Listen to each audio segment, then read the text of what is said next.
네, 안녕하십니까. 인제의대 일산백병원 정신건강의학과 이강준이라고 합니다. 오늘 이렇게 비욘드 채널을 통해서 여러분들 만나 뵙게 돼서 반갑게 생각합니다. 요즘에 날씨가 추워서 치매 환자분들이나 보호자분들께서 집 안에 답답하게 지내시고 계실 텐데, 그래도 스트레칭도 좀 하시고 밖에 좀 날씨 풀리면 산책도 하시면서 이 겨울 슬기롭게 이겨나가시기 바랍니다. 오늘 제가 말씀드릴 주제는 치매의 이상행동대처법입니다. 치매라고 하면 보통 이제 기억력이 나빠진다, 그렇게 생각하고 계시죠? 인지기능 저하라고 하는데요. 인지기능 저하 그 내용 안에는 기억력뿐만이 아니라 주의 집중력, 언어기능, 실행기능, 시각 공간기능, 이런 여러 가지 것들이 그 안에 포함되어 있습니다. 그리고 또 한 가지 중요한 증상 중에 하나가 행동심리 증상입니다. 행동학적인 이상, 오늘 주로 말씀드릴 내용인데요. 공격성이 있다거나 충동성, 배회 증상, 섭식장애, 이런 행동학적인 이상이 있는 분들이 있으시고요. 또 정신적인 문제, 예를 들어서 우울, 불안, 환청, 망상, 이런 심리적인 증상들이 있으신 분이 있으십니다. 그래서 이렇게 치매라고 하면은 신경인지 기능뿐만이 아니라 이런 행동 심리 증상이 있다는 걸 한번 말씀드리고 싶고요. 실제적으로 치매 환자분들을 돌보다 보면은 인지 기능의 저하 때문에 힘든 게 아니라 행동 심리 증상 때문에 힘들어서 요양원에 혹은 시설로 모시는 분들이 많습니다. 그래서 오늘 이 시간이 어떻게 보면 여러분께 유익한 시간이 되지 않을까 생각을 합니다. 그럼 먼저 파국 반응에 대해서 말씀드리도록 하겠습니다. 행동심리 증상에는 여러 가지가 있는데요. 그 중에서 중요한 거 몇 가지만 간추려서 여러분께 약물학적인 부분이 아니라 주로 비약물학적인 접근 방법에 대해서 말씀드리도록 하겠습니다. 파국 반응이라고 하면 어감이 좀 강하잖아요. 그래서 어떻게 생각하면은 무슨 막장 드라마의 마지막 결말을 향해 치닫고 가는 파국, 이렇게 생각하기도 쉬우신데 그렇지는 않고요. 아마 과잉 반응이라고 생각하시면 될 것 같습니다. 치매 환자분들은 좀 별것 아닌 일에 갑자기 벌컥 화를 내거나 짜증을 내거나 소리를 지르거나 심한 경우 발길질도 하는 경우가 있습니다. 그래서 이렇게 감정 컨트롤이 안 되는 것을 우리는 파국 반응이라고 합니다. 그럼 이런 파국 반응이 왜 일어나는지 알면 그거를 대처할 수 있는 방법을 저희가 알 수 있을 텐데요. 파국 반응은 왜 일어날까요? 그렇죠. 가장 큰 이유 중에 하나는 감당하기 어려운 일을 내가 해야 될 때 겁이 나서 걱정이 돼서 이런 파국 반응이 일어나게 됩니다. 또한 예를 들어서 이제 시끄러운 소음이라든지 눈앞에 현란한 시각적인 자극이 계속해서 비친다든지 아니면 낯선 환경에 놓여져 있다든지 이러면은 좀 당황을 해서 파국 반응이 나타날 수가 있거든요. 그래서 이런 경우에는 이런 원인을 제거해 주면 좋겠죠. 소음이 있으면 소음을 좀 줄이고, 시각적인 자극이 많으면 좀 심플하고 간단하게 좀 정리해 드리고, 낯선 환경이라 그러면 낯익은 환경으로 좀 환경을 변화시켜 보고, 또 아까 가장 큰 이유 중에 하나를 말씀드렸는데, 감당하기 어려운 일을 내가 해야 됐을 때 이런 경우에는 옆에서 좀 도와주셔야 될 것 같아요. 감당할 만한 일로 낮춰주시거나 아니면 그 일을 도와줘서 환자분이 잘 진행할 수 있게끔 하시는 게 중요한 문제일 것 같습니다. 한번 제가 예를 들어 볼게요. 목욕할 때 환자분들이 가끔 화를 내시는 경우가 많거든요. 근데 어떻게 생각하면 목욕 별건 아니잖아요. 젊었을 때는 매일매일 하던 건데 환자분들은 이런 것도 부담스럽습니다. 한번 목욕을 할 때의 과정을 생각해 보세요. 웃옷을 벗고 아랫도리 벗고 속옷 벗고 또 찬물 뜨거운 물의 온도를 맞춰야 되고요. 그 다음에 비누칠하고 헹구고 또 수건으로 닦고 옷을 다시 입어야 되고, 이런 일련의 과정들이 환자분들은 부담스러운 거죠. 그래서 이런 경우에는 한 번에 한 가지씩 환자분들한테 일을 시키시면은 환자분들이 훨씬 도움을 많이 받으실 수 있을 거예요. 예를 들어서 어머니 뭐 왼팔을 이쪽으로 내보세요. 그래서 왼팔 이렇게 우도돼서 빼시고, 자, 잘하셨어요. 이번에 오른팔, 그리고 이번에는 머리 숙이세요. 그리고 우도 다 벗으셨네요. 뭐 이런 식으로 해서 차근차근히 환자분들의 옷을 벗겨드리고, 또 온도도 뭐 찬물 더운물 제가 다 맞춰놨어요. 그냥 탕 안으로 들어가시기만 하면 돼요. 이렇게 환자분들한테 부담 없이 접근을 하시면 이런 파국 반응을 좀 낮출 수 있다고 합니다.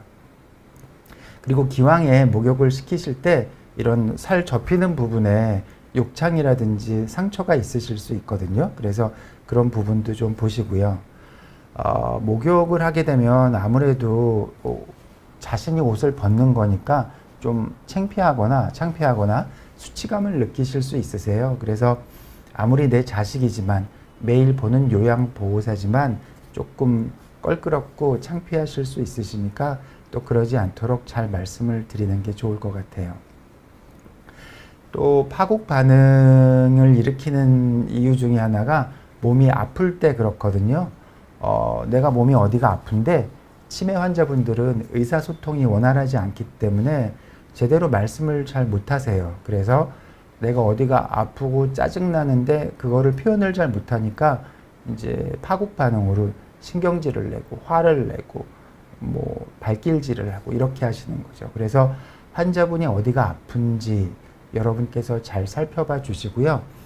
또 환자분들이 약을 많이 드시거든요. 그래서 뭐 혈압약, 콜레스테롤약, 당뇨약, 뭐 전립선 비대증약, 거기다가 이제 치매약까지 드시니까 약물 상호작용 때문에 속이 좀 안 좋으실 수도 있으세요. 그래서 그런 경우에도 조금 이제 파국 반응을 유발할 수가 있어서 여러분께서 어떤 약들을 먹고 계신지 한 번쯤 들여다봐 주시는 게 좋겠습니다.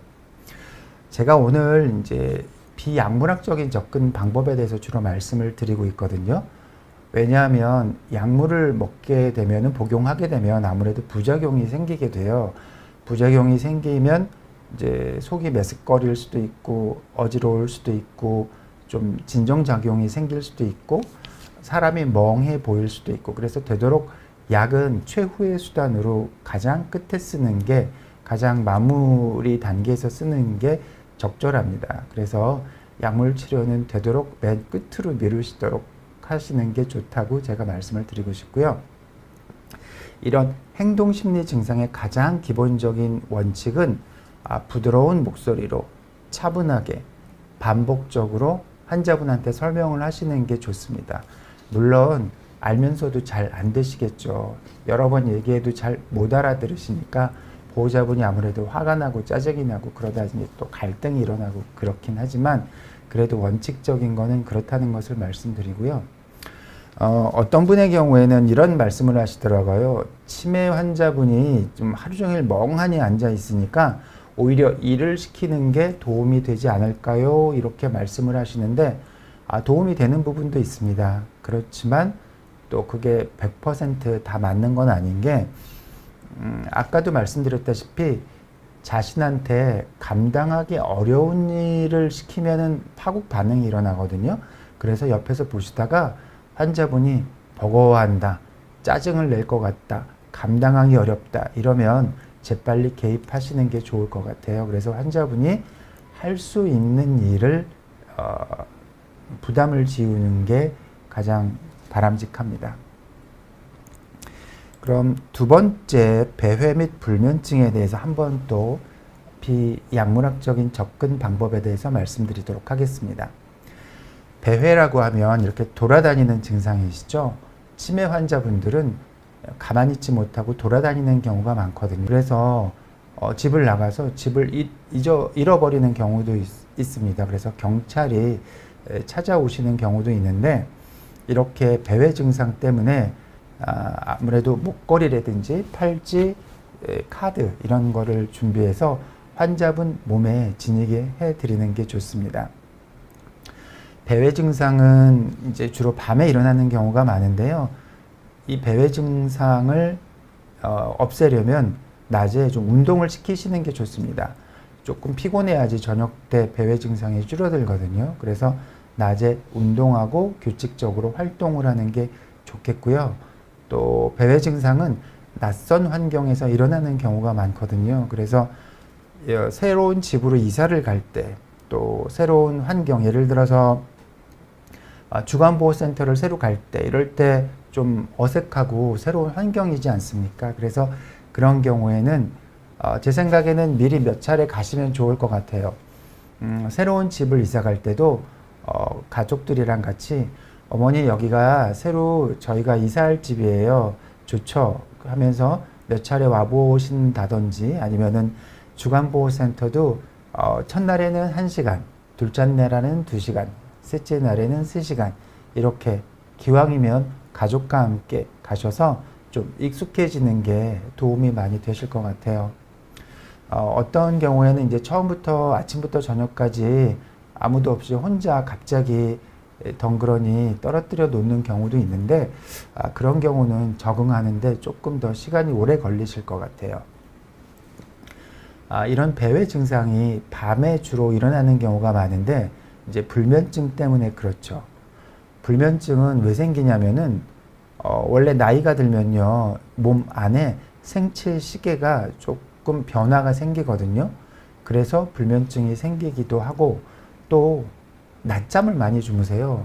실제로 환자분들이 밤에 잠을 못 잔다고 하시지만 가만히 들여다보면 낮잠을 주무셔서 못 자는 경우가 많으세요. 그래서 좀 전에도 말씀드렸다시피 낮에 잠을 주무시지 말고 예를 들어서 이제 주간보호센터를 간다든지 활동을 규칙적으로 하시는 게 좋겠죠.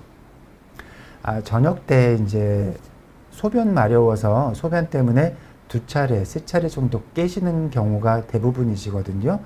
그런 경우에 이제 소변을 보고 오신 다음에 잘 안 주무시게 되는데 환자분한테 아직 깜깜한 밤이에요 어머니 자리 누워서 좀 잠을 청해 보세요 이렇게 말씀을 드려보시고 그래도 안 되면은 어쩔 수 없죠. 이제 거실에서 배회에서 왔다 갔다 하시거나 소파에 앉아서 좀 가만히 앉아 계시다가 주무시게 되는 경우가 있는데 너무 억지로 자게 하려고 하지 않으셔도 될 것 같아요.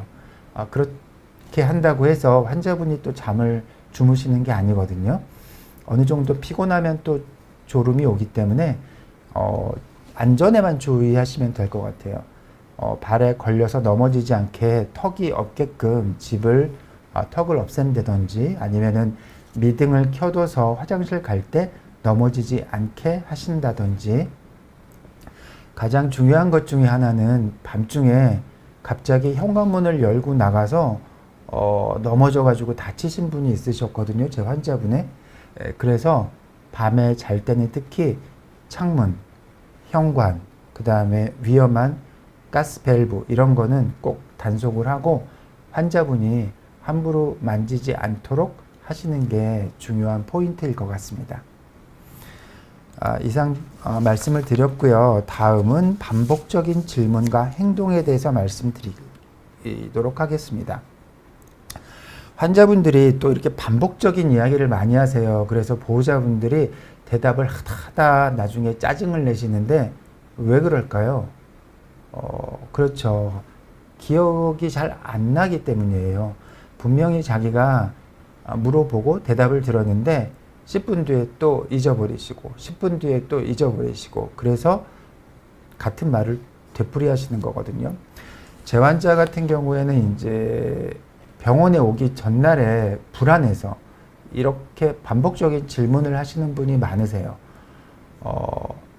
내일 몇 시에 내가 병원에 가야 하니 네가 데리러 올 거니? 이렇게 전화를 하시면 분명히 내가 2시에 데리러 간다고 말을 했는데도 또 잊어버리고 또 전화를 하시고 또 전화를 하시고 이렇게 해서 사람을 좀 화나게 하는 경우가 있는데 이런 경우에는 불안하시기 때문에 그런 거기 때문에 안심을 시켜드리는 수밖에는 없을 것 같아요. 어머니 내일 2시에 제가 찾아가서 어머니를 모시고 병원에 갈 테니까 걱정하지 마시고 계속 집에 가만히 계시면 제가 찾아갈게요. 그냥 안심하시고 걱정하지 마세요. 이렇게 안심시켜 드리는 게 원칙적인 방법이고요. 또 졸졸 쫓아다니시는 분들이 있으시거든요. 불안해서 같은 말을 되하면서 계속 나를 쫓아다니시는 분이 있는데 이것도 어떤 부분은 제가 어떻게 할 수 없는 부분이세요. 불안하니까 그러시는 거거든요. 어린애랑 똑같으세요.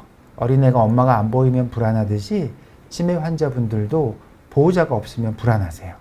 그래서 뭐 잠깐 밖에 나갈 때는 메모를 써붙여서 저 2시에 돌아옵니다. 잠깐 집에 계세요. 이렇게 해서 어머니가 잘 보이는 데다가 포스트잇으로 붙이셔도 되고, 만약에 정이 어머니가 그마저도 잊어버린다 그러시면 할 수 없죠. 요양보호사 분께 3시간 부탁을 한다든지 가족끼리 돌아가면서 어머니를 돌봐주시는 수밖에 없겠죠. 그래서 그런 경우에도 슬기롭게 잘 이겨나가시기 바라고요.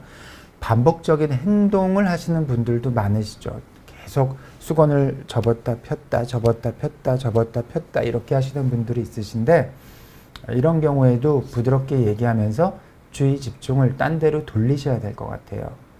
어머니 이리 와서 이것 좀 도와주세요. 어머니 이리 와서 이것 좀 같이 들어요. 어머니 이리 와서 차 한잔 하세요. 이렇게 주의를 좀 변화시켜 주시면 하던 행동을 멈추시고 딴 행동으로 좀 바꾸실 수 있을 것 같아요. 신체적인 접촉을 이용해서 그러실 수도 있을 것 같은데, 예를 들어서 이제 손을 계속 씻는 분이 간혹 있으신데, 그런 경우에 톡톡 이렇게 두들기면 환자분이 얘가 얼굴을 씻으라는 소린가? 볼을 두들기네. 그래서 이제 세수를 하시는 분이 있고, 또 다 세수하신 것 같으시면 톡톡 수건을 두들기면 또 이제 손을 닦으시고, 또 톡톡 문을 두들기면 또 문 밖으로 나가시고, 이런 경우도 있으시거든요. 그래서 환자분의 주의와 관심을 딴 데로 돌리는 게 필요하실 것 같아요. 다음은 망상과 환각에 대해서 말씀을 드리도록 하겠습니다. 여기에 대해서는 아마 다른 채널을 통해서도 많이 들으셨을 것 같아요. 망상 중에서 가장 흔한 망상 중에 하나는 환자가 물건을 어디다가 잘 두고 잊어버리고 없어졌다고 하시는 경우죠. 그런 경우에 이제 범인이 아들이 될 수도 있고 딸도 될 수도 있고 며느리가 될 수도 있죠. 그래서 네가 내 물건을 훔쳐갔다 이렇게 말씀하시는 분도 있고, 자신이 평생을 살던 집인데 이 집이 내 집이 아니라는 거예요. 그래서 여기가 내 집이 아니다. 원래 살던 집으로 나를 데려다 달라 이렇게 말씀하시는 분도 있고, 그 다음에 평생 살던 배우자 보고 당신이 내 남편이 아니다. 나가라. 당신 누구신가? 뭐 이렇게 얘기하시는 분들도 있으시죠. 이것도 인지가 안 돼서 그러시는 거예요. 그래서 그런 경우에는 예를 들어서 물건이 없어졌다. 그러면 일단 같이 찾으세요. 그래서 물건을 같이 찾아보시고, 물건이 다행히 나오면 어머니 여기 있네요. 어머니가 여기다 두셨나 봐요. 이렇게 말씀하시면 되고, 만약에 못 찾으면 너무 찾는 거 힘든데 차 한잔 하시고 나중에 또 찾아보시면 어떠세요? 그리고 우리 드라이브나 좀 한번 하고 들어오면 좋을 것 같아요. 이렇게 주의를 다른 데로 환기시킨다거나 이렇게 하셔도 될 것 같고요. 여기가 내 집이 아니다 이렇게 말씀을 하시는 분들이면 뭐 반복해서 잘 설명을 해드려야죠. 어머니랑 같이 제가 여기서 10년도 넘게 살았잖아요. 어머니가 잠시 착각하셨나 봐요. 여기가 어머니가 사시는 집이 맞아요. 이렇게 말씀을 드리고, 또 배우자가 보고 내 배우자가 아니다, 내 남편이 아니다 이렇게 말씀을 하시면 다른 힌트를 주시는 것도 도움을 될 수 있을 것 같아요. 당신 내 목소리 몰라? 내 목소리 알잖아. 그리고 나랑 같이 여기서 어떤 일도 했었고 어떤 추억이 있었고 또 어릴 때 자식을 어떻게 키웠고 이렇게 공통된 분모로 말씀을 드리면 시각적인 인지뿐만이 아니라 청각적인 인지, 과거의 추억 이런 걸로 내 남편이다 이런 거를 느끼실 수도 있을 것 같아요. 이렇게 기억과 인식에 문제가 있기 때문에 환자분이 알 수 있게끔 힌트를 줘서 기억을 되새길 수도 있을 것 같고요. 환청인 경우도 간혹 있으시거든요. 환시도 많지만 환청도 가끔 있으세요. 그래서 귀에서 소리가 들린다 뭐 이렇게 얘기를 하시는데 아무리 그게 잘못된 거예요 어머니 그럴 리가 없어요 이렇게 얘기해도 쉽게 수긍하지 않으세요. 그런 경우는 제 생각에는 긍정도 하지 마시고 부정도 하지 마시고 그냥 애매모호하게 아 그러세요 어머니? 아 귀에서 소리가 들리면 좀 많이 힘드실 것 같아요. 짜증도 나시고 좀 곤란하실 것 같은데 한번 너무 그쪽에 몰입하지 마시고요. 저랑 이 일을 한번 같이 해보세요. 나중에 한번 다시 뭐라고 말하나 들어보시고 이쪽으로 한번 와보세요. 이렇게 조금 환청에 의해서 느끼는 감정은 공감을 하되 뭐 그 자체에 대해서 크게 부정도 긍정도 하지 않는 게 좋을 것 같아요. 환시도 있을 수 있거든요. 그래서 막 침대 위에 고양이랑 뭐 강아지가 막 뛰어논다. 쟤네들을 어떻게 해봐라. 이렇게 말씀하시는 분들도 있고요. 뭐 커튼 뒤에 막 펄럭인다. 커튼 뒤에 검은 물체가 나를 쳐다보고 있는데 그게 막 무서운 사람 같다. 이렇게 얘기하시는 분도 있으세요. 그런 경우는 뭐 커튼을 이렇게 들춰보고 아 여기 아무도 없네요 어머니. 어머니가 잠깐 착각해서 보셨나 봐요. 이렇게 말씀을 하실 수도 있고 침대를 보고 여기 강아지랑 고양이가 있었다고요? 여기 없는데요 어머니? 제가 치웠어요. 그냥 여기 한번 누워보세요. 이제 없어요. 괜찮아요. 이렇게 확인을 시켜드리면서 환청과 환시와 뭐 이런 거를 비약물학적으로 접근할 수도 있겠습니다. 그리고 그 환자분들이 돌아가신 분들이 갑자기 나타났다. 뭐 어머니, 아버지가 나타나서 나랑 얘기를 했다. 뭐 이렇게 말씀하시는 경우도 있으세요. 그런 경우는 제 생각에는 돌아가신 분이 나타났다고 하시면은 누구세요? 어떤 분이셨는데요? 하면서 그분에 대한 이야기를 하는 것도 괜찮을 것 같아요.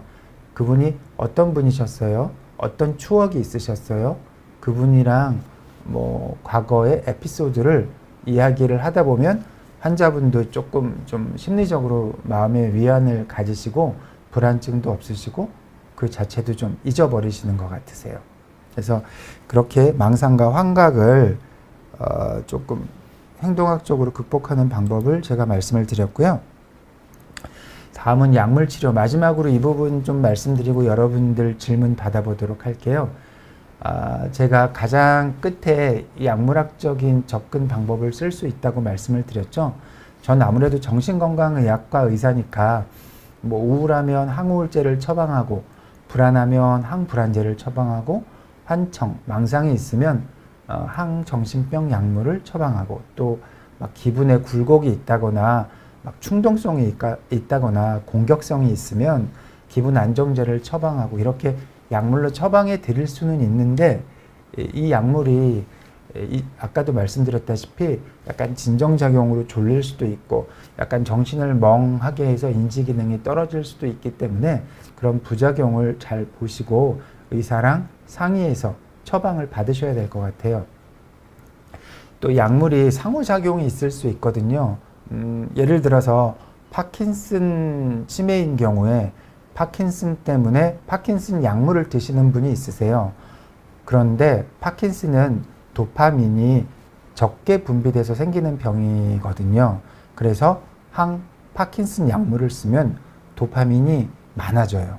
근데 도파민이 많아지면 환청과 망상이 생기거든요. 그래서 정신과 의사들은 항정신병 약물을 쓰게 되죠. 근데 그 약물은 도파민을 줄여줘요. 그러면은 두 개가 상충이 되잖아요. 그러면 파킨슨 증상이 또 악화되실 수도 있으세요. 그런 경우에는 적절한 약을 적절한 용량을 쓰셔야 되거든요. 그래서 그런 경우에 신경과 의사 선생님과 정신건강 의사 선생님과 잘 상의해서 처방을 받으셔야 될 것 같습니다. 어떤 분의 경우에는 약을 좀 세게 해달라고 이러시는 분들도 있으세요. 어머니, 아버지가 너무 저를 힘들게 합니다. 그래서 약을 좀 강하게 처방해 주세요. 이렇게 말씀을 하시는데, 워낙에 노인분들은 소량을 점진적으로 천천히 올리는 게 원칙이거든요.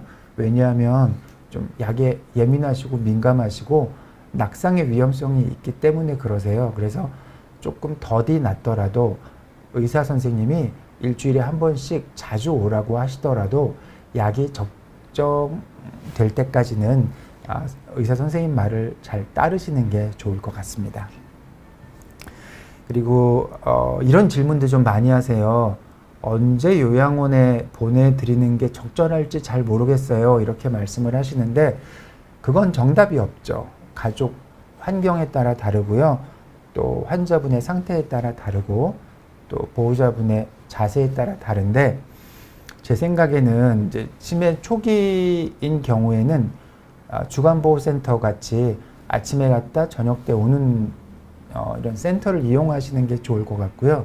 이제 센터 가는 것도 버겁고 힘들어지면 요양보호사분을 서비스를 신청해서 하루에 한 3시간 뭐 그 정도 집에서 볼 수 있게끔 하시고, 만약에 이제 그마저도 안 되고 예를 들어서 배회 증상이 아주 심하다든지 공격성이 심해서 집에서 도저히 볼 수가 없다든지 자꾸 넘어져 가지고 사고를 일으키신다든지 소대변을 매일 하루에도 몇 번씩 받아내야 된다든지 이러면 어쩔 수 없이 요양원이나 시설에 모셔야 될 수밖에 없을 것 같습니다. 그래서 그런 경우에 대해서 제가 한번 말씀을 드렸고요.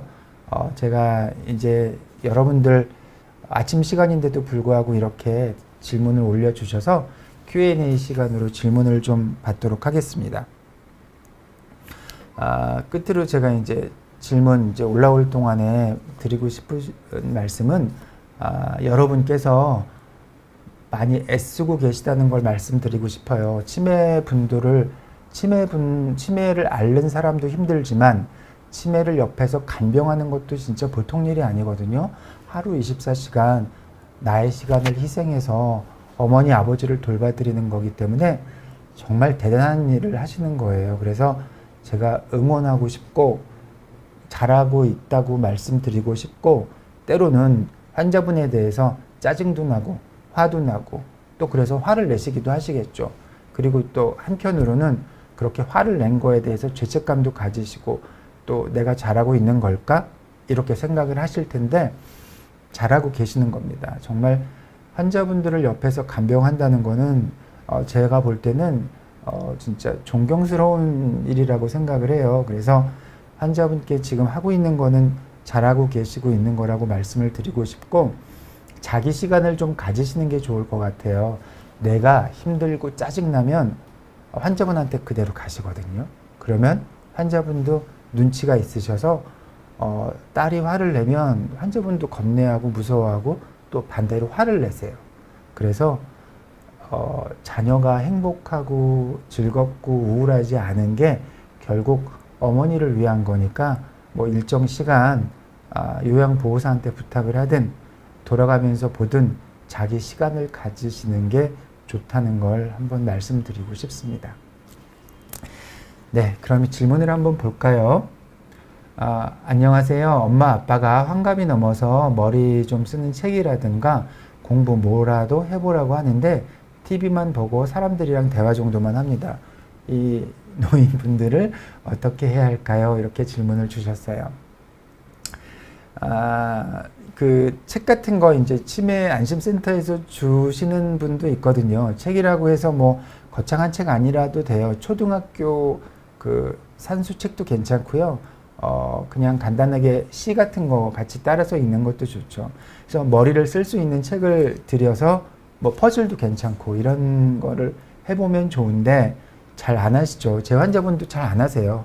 그래서 제가 매번 오실 때마다 책 공부하세요, 운동하세요 이렇게 말씀을 드리는데 잘 안 하시는데 이분도 똑같으신가 봐요. 그래서 그런 경우에 억지로 시킬 수는 없죠. 환자가 좋아할 수 있는 책, 환자가 관심이 있는 것을 뭐 재밌는 퍼즐 맞추기라든지 뭐 이렇게 색칠하기라든지 뭐 이런 환자가 그나마라도 좋아하는 책을 해보실 수 있게, 제 생각에는 환자가 좋아하는 게 제일 중요한 거거든요. 이 책이 아무리 좋아도 소용없어요. 환자가 좋아하는 책을 좀 골라보시는 게 좋을 것 같고요. TV를 보시더라도 뭐 뉴스도 좀 보고, 노인분들은 보니까 또 의외로 동물의 왕국 이런 다큐멘터리 비디오 뭐 TV 이런 걸 많이 좋아하시더라고요.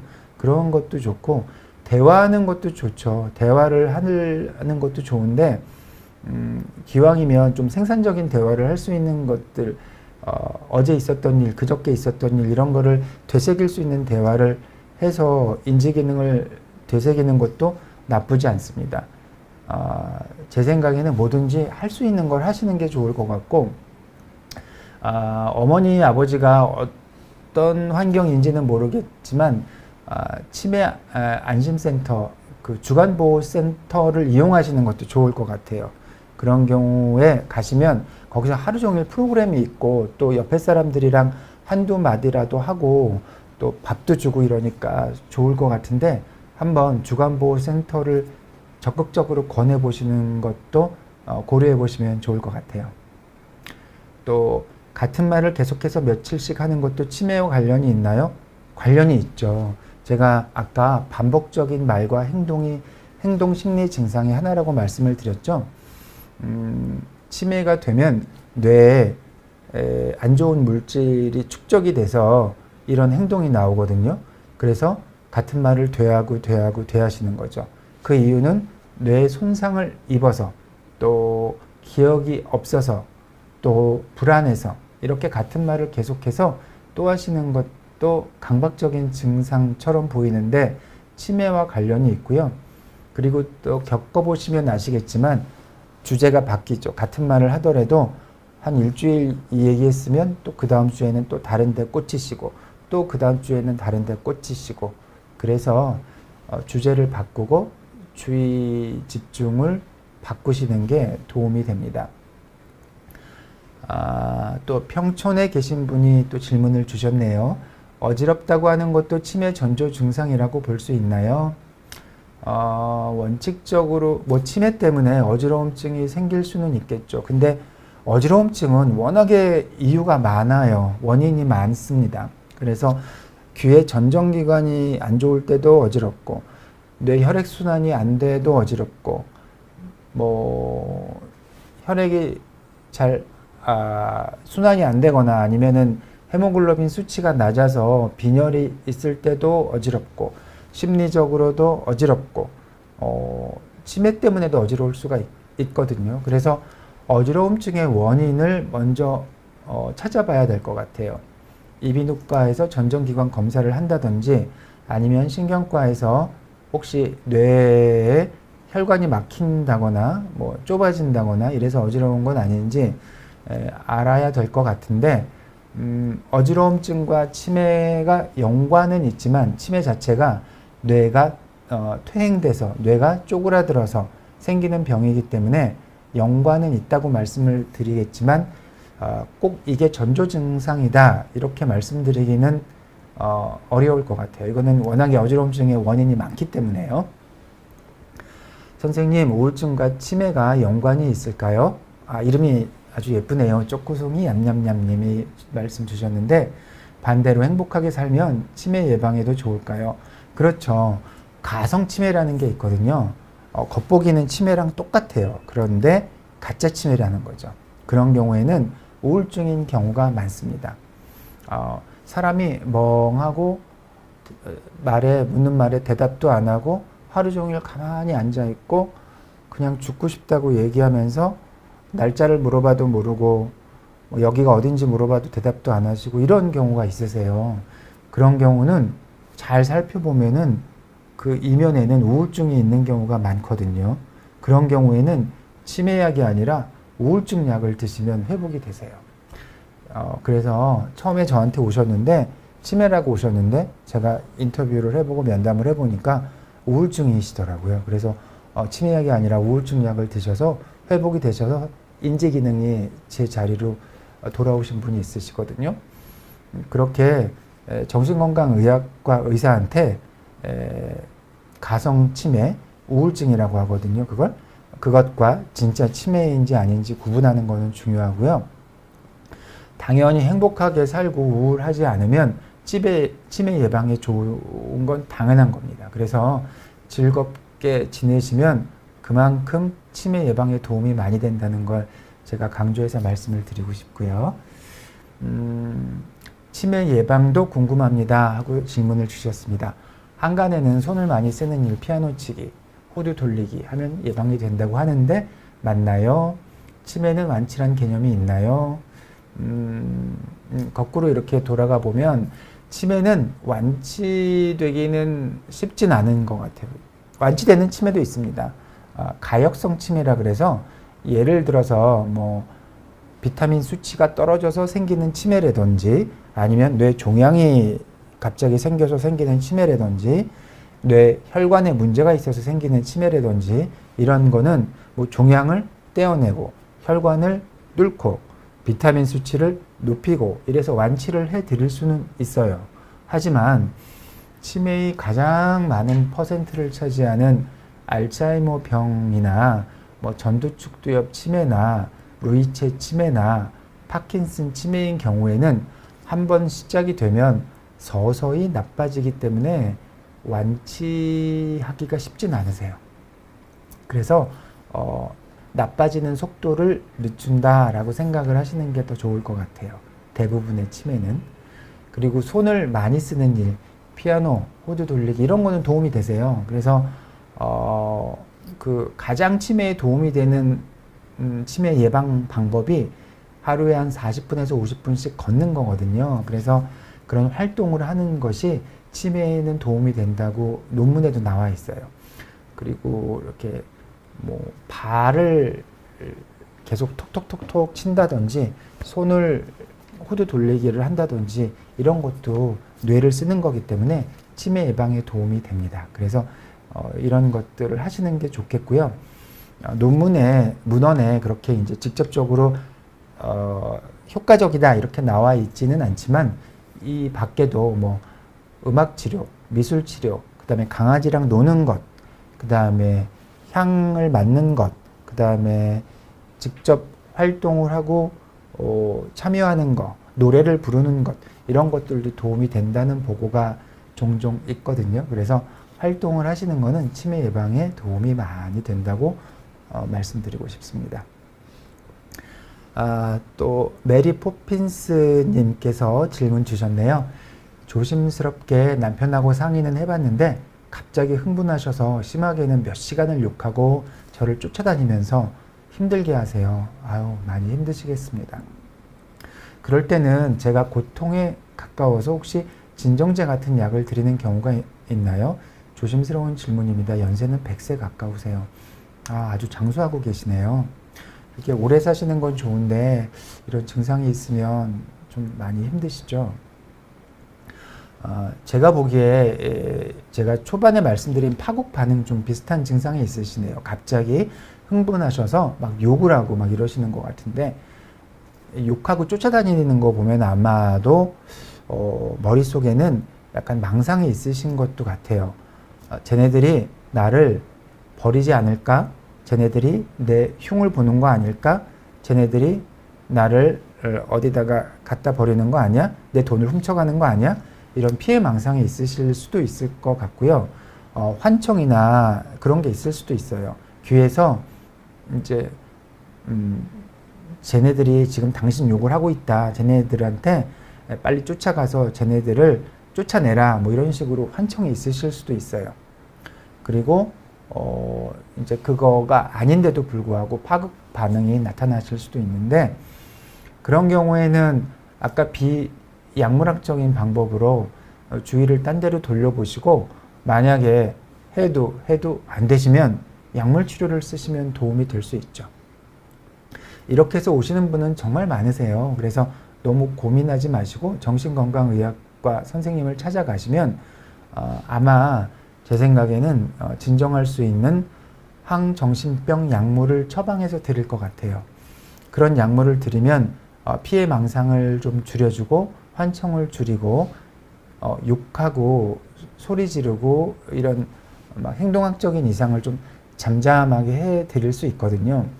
물론 그 약을 쓰면 약간 졸리세요. 그래서 조금 졸음에 빠지실 수도 있고 하는데, 그래도 이렇게 가족들이 고통을 받고 힘든 건 아닌 것 같아요. 아마 환자분도 본인이 정신이 돌아올 때도 있으시거든요. 치매가 계속 나쁘진 않고요. 좋았다 나빴다 좋았다 나빴다, 보통 이제 저녁에 많이 나빠지는데, 이런 경우에는 본인도 많이 괴롭고 힘드실 것 같아요.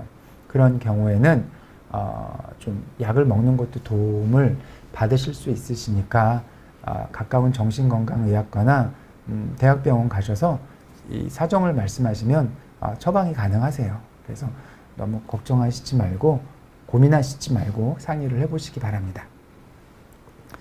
홍희정님 질문 주셨네요. 어머니가 75세 운전면허증 갱신하러 갔는데 치매기가 있어 요즘 약을 드신다고 하시는데 통계적으로 언제쯤 요양원에 들어갈 정도 심각하나요?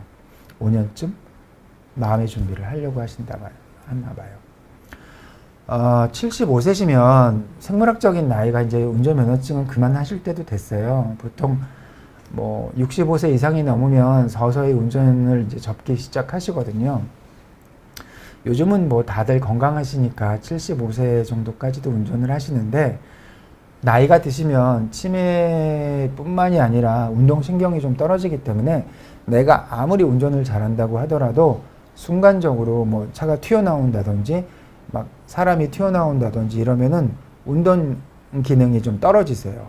반사신경이 떨어지세요. 그래서 저는 이제 치매 초기 증상이 보이면 이제 운전을 좀 안 하시면 어떤가 이렇게 말씀을 드리고 있어요. 그래서 이제 검사를 해보시면요, 이제 척도라는 게 있거든요. 뭐 CDR 척도, GDS 척도, MMSE 척도, 이런 치매 척도가 있는데, 그 치매 척도가 몇 점 이상이다 이러면 이분은 좀 운전하기가 어렵겠네, 이렇게 말씀을 제가 속으로 생각하고 말씀을 드리죠. 이제 인지 기능이 좀 떨어지셔서 약도 드시고 계시니까 운전은 안 하시는 게 안전하실 것 같습니다. 이렇게 해서 좀 반납하시면 좋겠다고 말씀을 드리는데, 만약에 치매기가 있다고 하면은 운전을 좀 안 하시도록 잘 설득을 해 보시고요. 통계적으로 요양원에 들어가려는 나이가 정해 있지는 않습니다. 뭐 어떤 분은 100세까지 정정하신 분도 있고, 어떤 분은 70세 벌써 나빠지시는 분도 있고, 그래서 요양원에 가는 거는 따로 나이를 평균적으로 말씀을 드리는 거는 그닥 의미는 없는 것 같고요. 아까 말씀드렸다시피 처음에 주간보호센터 이용해 보시고, 그 다음에 요양보호사 서비스 받아보시고, 그래도 안 되면 이제 요양원으로 가시는데, 보통 요양원에 갈 때 제 환자분의 경우를 예를 들어서 말씀을 드리면, 뭐 소대변을 못 보신다든지 문을 열고 밖으로 나가서 길을 잃어버리셔서 사고 날 뻔 하셨다든지, 집 안에 가스불이라든지 이런 거가 위험해서 자꾸 낙상을 일으켜서 뭐 골절 때문에 위험하신다든지, 뭐 일단 먹고 소대변 문제가 있는 경우가 심각할 때, 본인 밥을 제대로 못 챙겨 드시게 되면 아무래도 체중이 줄고 영양이 좀 안 좋아지고 이래서 뭐 폐렴에 걸릴 수도 있고 넘어질 수도 있고 문제가 발생하실 수가 있거든요. 그래서 그런 경우에는 요양원에 들어갈 수 있다고 생각을 합니다. 저 개인적으로는 환자분들과 이야기를 나눠보았을 때 제 경험을 말씀드리는 겁니다. 그 다음에 꾸라다님, 어떤 것을 생각해 놨다가 자꾸 까먹습니다. 그리고 말을 하다가도 먹었던 그거 머리는 아는데 단어가 생각이 안 납니다. 이것도 치매 증상일까요? 물론 정확하게 신경인지기능 검사를 해봐야 원인은 치매인지 아닌지 알 수는 있겠죠. 신경인지기능 검사를 하면요, 제가 초반에 말씀드렸다시피 기억력뿐만이 아니라 언어기능, 시각, 공간, 지각력, 실행기능, 뭐 이런 여러 가지 주의 집중력, 이런 것들을 종합적으로 보아서 이게 치매이신지 아닌지 평가를 하는데, 이렇게 나중에 다시 생각이 나는 경우에는 치매인 경우는 드뭅니다. 그거 하면서 옆에서 힌트를 주거나 탤런트 이름에 뭐 앞글자를 얘기해 준다든지 뭐 중간 글자를 얘기해 주어서 그 사람 생각이 난다든지 이러면 치매가 아닐 가능성이 많고요. 그거 하고 끝내 계속 생각이 안 난다. 이런 일들이 계속 되풀이된다. 이러면 치매일 가능성이 좀 있으세요. 그런 경우에는 요즘에 치매 안심센터에서 검사를 무료로 해드리거든요. 그래서 그런 데 가서 한번 그런 테스트를 받아보는 것도 나쁘지 않으실 것 같아요. 또 질문이 있네요. 선생님, 치매 초기 증상 중 성격이 변하는 것도 있다고 들었습니다. 정말 잘 아시네요. 그중 화를 잘 내시는 분들이 계신데요. 이런 분들은 주변 사람들이 어떻게 도와드려야 할까요? 화를 계속 내시게 두는 게 좋을까요?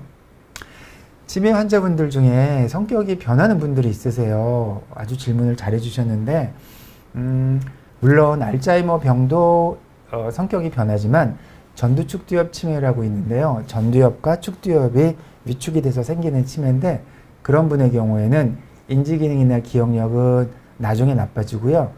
성격이 먼저 변하는 사람이 많으세요. 그래서 성격도 변하고 화도 잘 내고 에티켓도 안 지키고 좀 자기 고집이 많아지고 자기 마음대로 하시는 분들이 있으세요. 그런 분들의 경우에는 착각하기 쉽죠. 이건 치매가 아니라 일부러 저러는 거 아니야? 막 이렇게 옆에 있는 환자, 옆에 있는 가족분들이 막 고통스러워 하시는 분들이 있으시거든요. 그런 경우에는 일단 화를 계속 내시게 두는 게 좋을까요? 뭐 힘드시면 그러실 수도 있겠지만 그런다고 해결이 되지는 않거든요. 이럴 때 항우울제라든지 항정신병 약물이나 약을 살짝 드리면 이런 성격 변화, 화, 예민함, 짜증 이런 게 좀 좋아지실 수 있거든요.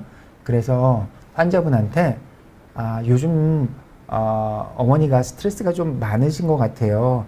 스트레스도 좀 없애고 치매 예방도 되는 약이 있다고 하니까 좀 편하게 마음 잡수시고 병원 가서 저랑 좀 같이 진찰을 받아보시면 어떨까요? 이렇게 말씀을 하시는 것도 좋을 것 같고요. 좀 주의 집중을 바꾸셔야죠. 일단 화를 내시면 일단은 들으실 수밖에 없을 것 같아요. 왜 화를 내? 이러면은 두 분이 싸우실 수밖에 없거든요. 이게 이야기를 하고 교육을 하고 아무리 가르쳐 드린다고 하더라도 이 증상이 좋아지지는 않거든요. 그래서 왜 화를 내는지 일단은 잘 들어주시고 그렇군요.